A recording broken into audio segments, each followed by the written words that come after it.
یہ جو تم شادیوں میں 5-5 لاکھ روپے کیش لیتے ہو، یہ جو تم شادیوں میں بائک لیتے ہو، یہ جو تم شادیوں میں دنیا بھر کی چیزیں لیتے ہو، کیا یہ میرے نبی کی بنائی ہوئی رسم ہے؟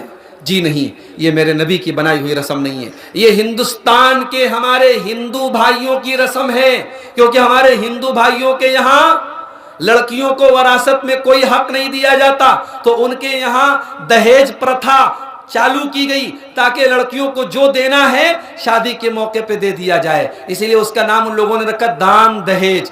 دان ہے یہ کنیا دان ہے، لڑکی کو دے دیا، اب کچھ اور نہیں دینا ہے۔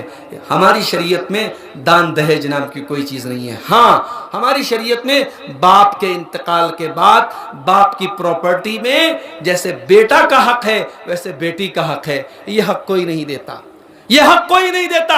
ہم بڑے بڑے مسئلے بیان کرتے ہیں، مولوی صاحب یہ کھانے سے روزہ ٹوٹ جائے گا کیا، یہ کھانے سے وضو ٹوٹ جائے گا؟ ارے بہن کی وراثت ڈکار گئے، بیٹیوں کی وراثت ڈکار گئے، تم حرام اپنے پیٹ میں بھر رہے ہو، اپنی بیٹیوں اور بہنوں کو وراثت سے محروم کر رہے ہو، اور مسئلے پوچھ رہے ہو کہ یہ کھانے سے روزہ ٹوٹ جائے گا کہ نہیں، یہ کھانے سے وضو ٹوٹ جائے گا کہ نہیں۔ آج ہمیں اور آپ کو ان مسائل پر غور کرنے کی ضرورت ہے میرے بھائیوں۔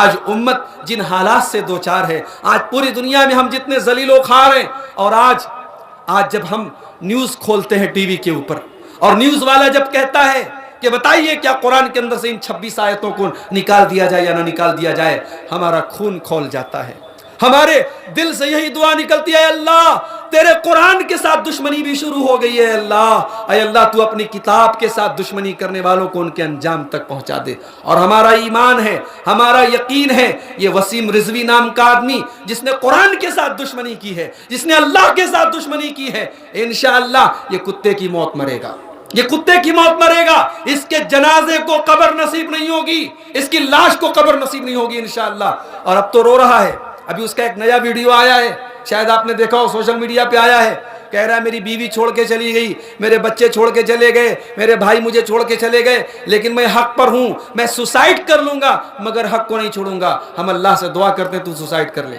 اللہ کرے تو سوسائیڈ کر لے، تو جہنم رسید ہو جائے، تیرے جیسے لوگ پوری قوم کے لیے کلنک ہیں۔ اچھا وہ شیعہ مسلک سے تعلق رکھتا ہے، لیکن آپ کو بتا دوں کہ شیعہ مسلک کے بھی بڑے علماء نے فتویٰ دے دیا ہے کہ وہ کافر ہے، منافق ہے، اور لکھنؤ میں جہاں کا وہ رہنے والا ہے، وہاں اس نے اپنی زندگی میں اپنی ایک قبر بنوائی تھی، اس کی قبر کو بھی لوگوں نے توڑ دیا ہے اور طے کیا ہے کہ اس کو اپنے قبرستان میں ہم دفن ہونے نہیں دیں گے۔ میرے بھائیوں، بڑی پرانی تاریخ رہی ہے، اللہ کے گھر کے ساتھ دشمنی کرنے کے لیے ایک یمن سے لشکر چلا تھا، ابرہہ نام کا ایک بادشاہ تھا جس نے یمن میں بہت بڑی بلڈنگ بنوائی تھی، اور کہا تھا لوگوں سے کہ خانہ کعبہ کا حج مت کرو، میرے اس گھر کا طواف کرو۔ لوگوں نے سبق سکھایا اور ابرہہ کے بنائے ہوئے اس نقلی کعبہ کے اندر جا کے پاخانہ کر دیا، لیٹرین کر دیا، ٹٹی کر دیا۔ ابرہہ کو بڑا غصہ چڑھا، ابرہہ کو بڑا تاؤ آیا، اس نے کہا میں مکہ کے اس کعبہ کو گرا دوں گا۔ اس نے بہت بڑا لشکر تیار کیا، ہاتھیوں کا لشکر تیار کیا، اور ہاتھیوں کا لشکر لے کر کے مکہ پر چڑھائی کرتا ہے اور مکہ کے قریب پہنچ جاتا ہے۔ جانتے ہو میرے رب کی شان بڑی نرالی ہے، میرے رب نے ہاتھیوں کے لشکر کو تباہ کرنے کے لیے ہاتھی سے بڑا جانور نہیں بھیجا، اللہ نے چھوٹی چھوٹی چڑیوں کو آسمان میں بھیجا، چھوٹی چھوٹی چڑیاں جو چنے کے برابر چھوٹی چھوٹی کنکری اپنی چونچ میں اور اپنے پنجوں میں دبا کر کے آسمان میں آئیں اور ابرہہ کی فوج پر ایٹم بم کی طرح گرا دیا۔ جس آدمی کے اوپر وہ چنے کے برابر کنکریاں گری، قرآن کہتا ہے، میرا رب کہتا ہے، أَلَمْ تَرَ كَيْفَ فَعَلَ رَبُّكَ بِأَصْحَابِ الْفِيلِ أَلَمْ يَجْعَلْ كَيْدَهُمْ فِي تَضْلِيلٍ وَأَرْسَلَ عَلَيْهِمْ طَيْرًا أَبَابِيلَ فَجَعَلَهُمْ كَعَصْفٍ مَّأْكُولٍ، اللہ نے ان کو کھائے ہوئے بھوسے کی طرح کر دیا، جس کی کھوپڑی پر گرتی تھی وہ کنکری، اس کا کھوپڑا پھٹ جاتا تھا، سر پھٹ جاتا تھا، بھیجا باہر نکل جاتا تھا۔ ابرہہ کا اپنا حال یہ ہوا، اس کے پورے بدن میں کوڑ کی طرح زخم ہو گئے اور بالکل دبلا ہو گیا، اور وہاں سے کسی طریقے سے جان بچا کے یمن بھاگا، اور یمن جاتے جاتے مر گیا، اور اتنی بری طریقے سے اس کی باڈی سے مہک آ رہی تھی کہ لوگوں نے اس کو اپنے قبرستان میں دفن نہیں ہونے دیا۔ اللہ کے گھر کے ساتھ دشمنی کرو گے، اللہ یہی انجام کرے گا۔ اللہ کی کتاب کے ساتھ دشمنی کرو گے، اللہ یہی انجام کرے گا۔ بخاری کی روایت ہے، ایک آدمی اللہ کے نبی کے پاس آیا، اور اسلام لے آیا، اللہ کے نبی نے اس کو قرآن لکھنے کی ذمہ داری دی تھی۔ کچھ دنوں تک قرآن لکھتا رہا، پھر وہ مرتد ہو گیا، کافر ہو گیا، منافق ہو گیا، اور جا کر کے اپنی قوم سے کہنے لگا ارے محمد کو تو کچھ نہیں آتا، محمد کو اتنا ہی آتا ہے جتنا میں نے ان کو بتایا ہے۔ اس کے بعد اس کا انتقال ہو گیا۔ جب اس کا انتقال ہوا، اس کے خاندان والوں نے اس کو جا کر کے قبرستان میں دفن کیا، قبر میں دفن کیا۔ جیسے ہی دفن کیا، اگلے دن آئے، دیکھا لاش قبر کے باہر پڑی ہوئی ہے۔ لوگوں نے کہا لگتا ہے مسلمانوں نے دشمنی کی ہے اور قبر کھود کر کے اس کو نکال کے باہر کیا ہے، اور گہری قبر کو کھودا، اور گہری قبر کھودی، اور پھر قبر میں ڈالا، اور پھر قبر کو برابر کیا۔ اگلے دن پھر آئے، صبح کو دیکھا پھر اس کی لاش باہر پڑی ہوئی ہے۔ 3 دن تک لگاتار ایسا ہوا۔ گاؤں والے سمجھ گئے، خاندان والے سمجھ گئے، قبیلے والے سمجھ گئے، زمین اس کی لاش کو قبول کرنے کو تیار نہیں ہے، یہ نبی کا دشمن ہے، یہ قرآن کا دشمن ہے۔ میرے بھائیو، 1400 سال پہلے کی تاریخ آج بھی دہرائی جائے گی۔ جو اللہ کی کتاب کے ساتھ دشمنی کرے گا اس کو زمین قبول انشاءاللہ نہیں کرے گی۔ اور ایک بات یاد رکھو، اپنے دل میں اور دماغ میں ایک بات بٹھا لو، اللہ نہ کرے سپریم کورٹ کے اندر یہ کیس گیا ہے، ہمیں یقین ہے، اللہ کی ذات پر بھی یقین ہے، اور اپنے ملک کے آئین کے ساتھ بھی ہم اچھا گمان رکھتے ہیں، ہمیں امید ہے اور یقین ہے سپریم کورٹ اس کی عرضی کو خارج کر دے گا۔ لیکن اللہ نہ کرے اگر سپریم کورٹ نے سنوائی کر لی اور سپریم کورٹ میں ایسی کوئی بات آ بھی گئی کہ بھئی قرآن کے اندر یہ آیتیں بڑی خطرناک ہیں، ان کو نکال دیا جائے، تو یہ بات یاد رکھو، ہمارا اور آپ کا یہ عقیدہ ہے، سپریم کورٹ ہی نہیں، دنیا کے اندر جہاں جہاں قرآن چھاپا جا رہا ہے اور قرآن لکھا جا رہا ہے، قرآن کی جتنی کاپیاں دنیا کے اندر موجود ہیں، اللہ نہ کرے اگر ایسے حالات پیدا ہو جائیں کہ قرآن کی ساری کاپیوں کو بدل دیا جائے، مگر میرے رب کا وعدہ ہے اِنَّا نَحْنُ نَزَّلْنَا الذِّكْرَ وَإِنَّا لَهُ لَحَافِظُونَ، یہ کتاب ہماری ہے، اس کے اتارنے والے ہم ہیں، اور اس کتاب کی حفاظت کی گارنٹی ہم لیتے ہیں۔ میرے رب کا قرآن قیامت تک باقی رہے گا، دنیا کی عدالتیں اپنے فیصلے کرتے رہیں گی، دنیا کی عدالتیں اپنے قانون نکالتی رہیں گی، میرے رب کا قرآن حافظوں کے سینے میں محفوظ رہے گا۔ 5 سال کے بچے اسے یاد کرتے رہیں گے۔ دنیا کی کوئی اور کتاب لا کے دکھا دو میرے بھائی، اتنی موٹی کتاب ہے، اتنی موٹی کتاب ہے، 5 سال کا بچہ یاد کر لیتا ہے، تراویح کی نماز میں کھڑا کھڑا پھر پھر سنا دیتا ہے۔ یہ اعجاز ہے، یہ میرے رب کا اعجاز ہے، یہ قرآن کا معجزہ ہے۔ وَلَقَدْ يَسَّرْنَا الْقُرْآنَ لِلذِّكْرِ فَهَلْ مِن مُدَّكِرٍ، ہم نے قرآن کو آسان بنایا ہے یاد کرنے کے لیے۔ کیا کوئی ہے قرآن کو یاد کرنے والا؟ کیا کوئی ہے قرآن سے نصیحت حاصل کرنے والا؟ اس قرآن کو قیامت تک کوئی مٹا نہیں سکتا ہے، اور اس قرآن کو مٹانا تو بہت دور کی بات ہے۔ اس قرآن کے مقابلے میں کوئی دوسری کتاب نہیں لائی جا سکتی۔ دنیا میں ہم سے زیادہ پیسے لوگ خرچ کرتے ہیں، قرآن سے اچھے کاغذ پر بائبل چھپتی ہے، قرآن سے اچھے کاغذ پر انجیل چھپتی ہے، مگر آج پوری دنیا میں، یہاں تک کہ امریکہ اور یورپ میں بھی، سب سے زیادہ اگر پڑھی جانے والی کوئی کتاب ہے تو قرآن ہے۔ میرے بھائیو، یہ اللہ کا کلام ہے، یہ اللہ کا کلام ہے۔ میرا رب قرآن میں کہتا ہے اگر اس کتاب کو ہم کسی پہاڑ پر بھی اتار دیتے تو پہاڑ بھی چور چور ہو جاتا، پہاڑ ریزہ ریزہ ہو جاتا۔ اس قرآن میں وہ خاصیت ہے۔ رمضان کا مہینہ آنے والا ہے، وسیم رضوی نے جو کیا سو کیا، مگر ہمیں اور آپ کو ایک سبق دے دیا۔ وسیم رضوی نے ایک سبق دے دیا کہ بھائیو، قرآن کو پڑھو اللہ کے واسطے، قرآن کو پڑھو۔ قرآن کوئی جزدان اور ریشم میں لپیٹ کے رکھنے کی کتاب نہیں ہے، قرآن پڑھنے کی کتاب ہے۔ ہم نے قرآن کو تبرک کی کتاب بنا دیا، ہمارے کچھ بھائیوں نے قرآن کو تعویذ بنا کے گلے میں لٹکانا شروع کر دیا۔ ارے بھائی، قرآن تعویذ میں پہننے کی کتاب نہیں ہے، قرآن پڑھنے کی کتاب ہے، قرآن سمجھنے کی کتاب ہے۔ آج ہمارے پاس موبائل ہے، موبائل پر واٹس ایپ پر میسج آتا ہے، اگر 1 گھنٹے کے لیے بھی موبائل ہمارا ڈسچارج ہو جائے ہم بے چین ہو جاتے ہیں، پتہ نہیں کون سے دوست کا میسج آیا ہوگا، پتہ نہیں کس کا میسج آیا ہوگا۔ یہ قرآن میرے رب کا میسج ہے، میرے رب کا پیغام ہے، یہ ھدی للناس ہے، اس قرآن کو پڑھو اور آنے والے مہینے میں رمضان میں کثرت سے اس قرآن کو پڑھو. ایک عادت بنا لو, ایک معمول بنا لو کہ ہم آدھا پارہ, ہم ایک پارہ, جتنا بھی ہو سکے گا ہم روزانہ قرآن پڑھیں گے. اور انشاءاللہ مجھے یقین ہے آپ قرآن کی تلاوت کا معمول بنا لیں, آپ اس کی برکت اپنی زندگی میں محسوس کریں گے. یہ قرآن برکت والی کتاب ہے میرے بھائی. یہ قیامت کے دن ہماری سفارش کرے گی. یہ قرآن قیامت کے دن کہے گا اے اللہ مجھے اس نے پڑھا تھا, اے اللہ اس کو معاف کر دے. قرآن ہمارا سفارشی بن کر کے آئے گا. میرے پیارے بھائیوں, اللہ تعالیٰ سے دعا کیجیے. اللہ تعالیٰ, مجھے بڑی خوشی کی بات ہے میرے لیے کہ آج کا یہ جلسہ تبلیغی جلسہ ہے. اس علاقے میں اکثر جلسے ہوتے ہیں چندے کے لیے, مدرسے کے لیے, مسجد کے لیے. آج آپ کا یہ جلسہ صرف دعوت و تبلیغ کے مقصد سے منعقد ہوا ہے. اللہ تعالیٰ آپ سب کی, ہم سب کی اس کوشش کو قبول فرمائے, اور جو قربانیاں آپ نے یہاں آنے کے لیے دی ہیں, میں نے دی ہیں, اللہ تعالیٰ ان کو قبول فرما لے. کہنے سے سننے سے زیادہ ہم سب کو عمل کرنے کی توفیق عطا فرمائے. آمین. میرے بھائیوں,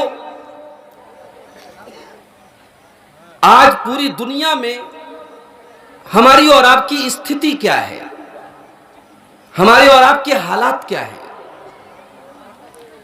کوئی نہ کوئی نیا ایشو, کوئی نہ کوئی نیا بہانہ ہمارے اور آپ کے جذبات کے ساتھ کھیلنے کے لیے کھڑا کیا جاتا ہے. کبھی ہمارے نبی کے کارٹون بنائے جاتے ہیں, کبھی قرآن کریم کو جلایا جاتا ہے, کبھی ہمارے پرسنل لا کے اندر مداخلت کر کے پارلیمنٹ میں قانون بنایا جاتا ہے, کبھی ہمیں ملک سے بے دخل کرنے کے قانون بنانے کی باتیں ہوتی ہیں. اور ابھی آج کل ایک نیا ایشو چل رہا ہے, شاید آپ نے سنا ہوگا کہ ایک نام نہاد اپنے آپ کو مسلمان کہنے والا انسان سپریم کورٹ میں یہ عرضی دائر کرتا ہے کہ قرآن مجید سے 26 آیتوں کو نکال دیا جائے, کیونکہ وہ 26 آیتیں وائلنس کی, دہشت گردی کی اور تشدد کی, ہنسا کی تعلیم دیتی ہیں. تو سب سے بڑا سوال تو یہی ہے کہ یہ آئے دن ایسا کیوں ہو رہا ہے, اور ہم مسلمانوں کی استھتی بد سے بدتر کیوں ہو رہی ہے؟ اگر ہم اس چیز کی ویویچنا کریں, اس کا تجزیہ کریں, اس کو اینالائز کریں, اس کو سمجھنے کی کوشش کریں, تو ابو داؤد کی ایک حدیث اپنے سامنے رکھیں. اللہ کے نبی صلی اللہ علیہ وسلم نے آج کے ہمارے ان حالات کو بڑے صاف الفاظ میں آپ نے بیان کر دیا. اللہ کے پیارے نبی فرماتے ہیں یوشک الامم ان تداعى علیکم کما تداعى الاکلۃ الی قصعتها. وہ دور بہت جلد آنے والا ہے, وہ حالات بہت جلد آنے والے ہیں جب دنیا کی ساری قومیں تم پر ٹوٹ پڑیں گی. جیسے کھانے والے دسترخوان پر بیٹھے ہوتے ہیں اور کچھ لوگ دسترخوان پہ کھانا کھا چکے ہوتے ہیں اور کچھ لوگ لائن میں کھڑے رہتے ہیں کہ تم کھا لو, اب ہماری باری آنے والی ہے.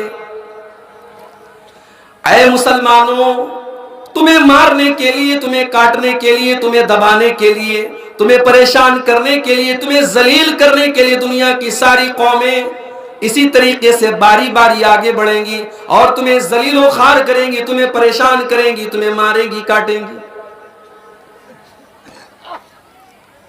صحابہ نے پوچھا اے اللہ کے رسول, کیا اس وقت ہماری تعداد کم ہوگی؟ کیا دنیا میں ہماری تعداد بہت کم ہوگی کہ ایسا ہمارے ساتھ کیا جائے گا؟ نبی اکرم فرماتے ہیں کہ نہیں, تعداد تو تمہاری بہت زیادہ ہوگی, وَلَٰكِنَّكُمْ غُثَاءٌ كَغُثَاءِ السَّيْلِ, لیکن تمہاری حیثیت پانی کے اوپر جو جھاگ ہوتا ہے, پانی کے اوپر جو بلبلے ہوتے ہیں, تمہاری حیثیت پانی کے اوپر کے جھاگ کی طرح ہو جائے گی. تمہارے اندر کوئی طاقت نہیں ہوگی, کوئی پاور نہیں ہوگا, جو چاہے گا جیسے چاہے گا جب چاہے گا تمہیں مسل دے گا, تم اتنے کمزور ہو جاؤ گے. اللہ تبارک و تعالی دشمنوں کے دلوں سے تمہارے روب و دبدبا کو نکال دے گا. کوئی تم سے ڈرے گا نہیں کسی کے دل میں تمہارا بھے نہیں ہوگا، کسی کے دل میں تمہارا ڈر نہیں ہوگا، اور اللہ تبارک و تعالیٰ تمہارے دلوں میں وہن ڈال دے گا، تمہارے دلوں میں کمزوری ڈال دے گا، تمہارے دلوں میں ایک بیماری ڈال دے گا۔ صحابہ نے پوچھا اے اللہ کے رسول وہ کون سی بیماری اللہ تعالیٰ ہمارے دلوں میں ڈال دے گا؟ فرمایا حب الدنیا و کراہیت الموت، دنیا کی محبت تمہارے دلوں میں ڈال دی جائے گی اور موت کی نفرت تمہارے دلوں میں ڈال دی جائے گی۔ دنیا تمہیں بہت عزیز ہو جائے گی، دنیا سے تمہیں بڑا پیار ہو جائے گا، تم دنیا کو پانے کے لیے اور دنیا کو حاصل کرنے کے لیے کچھ بھی کرنے کو تیار ہو جاؤ گے۔ حالات آپ دیکھ رہے ہیں۔ یہ جو وسیم رضوی کا نام سنا ہے آپ نے، یہ آدمی کیوں آج قرآن کریم سے دشمنی کر رہا ہے؟ کیوں اس نے وہ نیوز چینلوں پر بیٹھ کر کے قرآن کی آیتیں پڑھ پڑھ کے لوگوں کو بتا رہا ہے کہ دیکھو بھائی قرآن جو ہے لڑنے کی اور جہاد کرنے کی اور قتل کرنے کی اجازت دے رہا ہے، چند ٹکوں کے بدلے، دنیا کی کرسی کے بدلے، دنیا کے لالچ کے بدلے۔ یہ بہت بڑا دلال ہے۔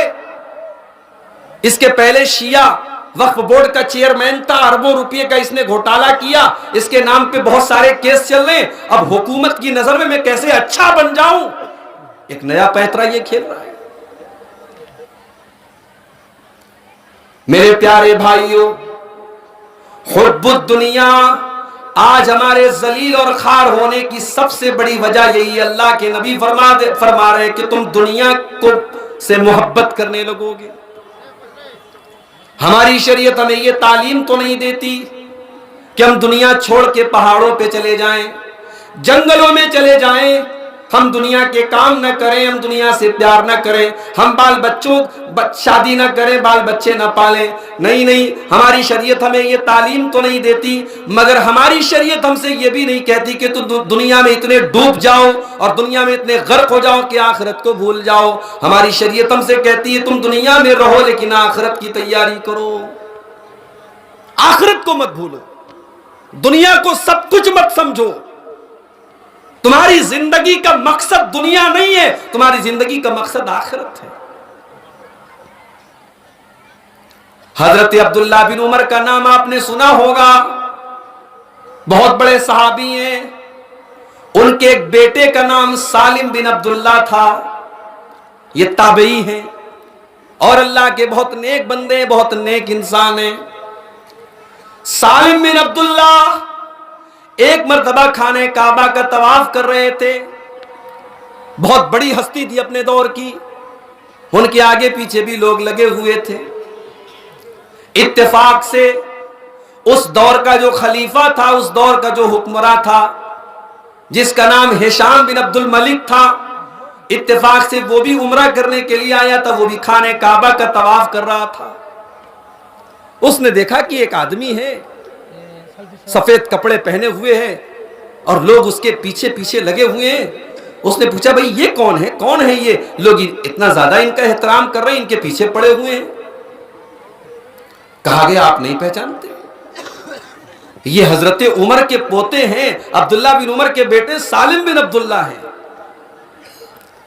ہشام بن عبد الملک کو پتا چلا یہ اللہ کے ایک نیک بندے ہیں، یہ حضرت عمر کے پوتے ہیں۔ ہشام ان کے قریب آیا، سلام کیا اور کہا کہ اے ہشام، میں اس دور کا خلیفہ ہوں، میرے پاس بہت بڑی دولت ہے، بڑے خزانے ہیں۔ اے سالم بن عبداللہ، اگر آپ کو کوئی ضرورت ہو، کوئی چیز اگر آپ کو چاہیے، کچھ پیسے چاہیے، کچھ دولت چاہیے تو اے سالم میں دینے کے لیے تیار ہوں۔ سالم بن عبداللہ نے جواب دیا، اے ہشام، اے امیر المومنین، اے مسلمانوں کے خلیفہ، تم اس وقت کہاں کھڑے ہو؟ کہا میں خانہ کعبہ کے سامنے کھڑا ہوں۔ کہا کہ ہشام بن عبد الملک، مجھے یہ اچھا نہیں لگتا کہ اللہ کے گھر کے پاس، اللہ کے گھر میں میں اللہ کو چھوڑ کر کے کسی اور سے کوئی سوال کروں، میں تم سے یہاں پہ کچھ نہیں مانگ سکتا، یہ اللہ کا گھر ہے، یہ خانہ کعبہ ہے، مجھے یہ گوارا نہیں کہ میں خانے کعبہ کے پاس اللہ کے گھر کے پاس تم سے کوئی سوال کروں۔ ہشام بن عبد الملک خاموش ہو گیا۔ تھوڑی دیر کے بعد سالم بن عبداللہ نے طواف مکمل کیا۔ طواف مکمل کرنے کے بعد 2 رکعت نماز پڑھی، طواف کے بعد کی۔ نماز پڑھنے کے بعد جب وہ مسجد حرام سے باہر نکلے، حرم سے باہر نکلے، ہشام بھی ان کے پیچھے پیچھے نکلا۔ جب مسجد حرام سے وہ نکل گئے، ہشام بولا اے سالم، اب تو تم مسجد حرام سے باہر نکل چکے ہو، اب تو تم خانہ کعبہ سے باہر نکل چکے ہو، اب میں تم سے پھر سے گزارش کرتا ہوں، تم کو کوئی چیز مانگنا ہو تو مجھ سے مانگو۔ کہا اے امیر المومنین، یہ بتائیے کہ آپ میری کون سی ضرورت پوری کریں گے؟ میں آپ کے سامنے کون سا سوال کروں؟ کیا آپ میری دنیا کی ضرورت کو پوری کریں گے یا آخرت کی ضرورت کو پورا کریں گے؟ ہشام بولا کہ اے سالم، آخرت کی ضرورت کو تو کوئی پورا نہیں کر سکتا ہے، ہاں دنیا میں کوئی ضرورت تو، کوئی پیسہ چاہیے، کوئی دولت چاہیے، کوئی ضرورت تو آپ مجھ سے دنیا کا کوئی سوال کر لیں، میں مدد کرنے کے لیے تیار ہوں۔ حضرت سالم نے بڑا پیارا جواب دیا، کہا اے ہشام کان کھول کر کے سن لے، ما سألت الدنیا، میں نے دنیا کا سوال تو دنیا کے مالک سے بھی نہیں کیا ہے۔ ما سألت الدنیا ممن یملکھا، جو اللہ تبارک و تعالی دنیا کا مالک ہے، میں نے خانہ کعبہ میں ہاتھ اٹھایا تو دنیا کا سوال اللہ تعالیٰ سے نہیں کیا، میں نے دنیا نہیں مانگی۔ فَكَيْفَ أَسْأَلُهَا مِمَّن لَّمْ يَمْلِكْهَا، تو اے ہشام میں دنیا کا سوال تجھ سے کیسے کروں؟ تو تو دنیا کا مالک بھی نہیں ہے، جو دنیا کا مالک ہے میں نے تو دنیا کا سوال اس سے بھی نہیں کیا ہے، میں تجھ سے دنیا کا سوال کیسے کر سکتا ہوں؟ تو تو دنیا کا مالک بھی نہیں ہے۔ میرے پیارے بھائیوں، یہ ہمارے اسلاف تھے۔